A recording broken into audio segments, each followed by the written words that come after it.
ওয়ালাইকুম আসসালাম। আপনি কেমন আছেন?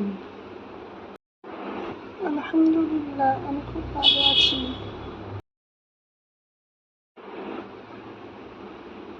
আচ্ছা, কিছু ইসলামিক আলোচনা করা যাক। হ্যাঁ ভাই, বলুন। আমি ইসলাম সম্পর্কে অতটা জানি না।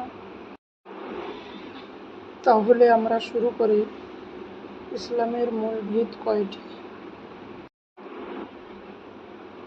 হ্যাঁ ভাই, আপনি বলুন। আমি জানি না, আপনি বলুন, আমি শুনছি। আল্লাহ যদি চায় আমি ইয়াদ করে নেব।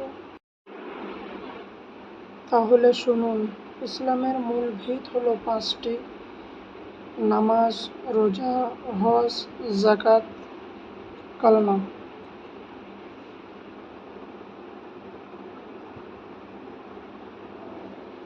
নামাজ, রোজা, হজ, যাকাত, কালেমা। মাশাআল্লাহ, আলহামদুলিল্লাহ, আপনি তো খুব ভালো জানেন। আরো বলুন ভাই, আরো বলুন ইসলাম সম্পর্কে।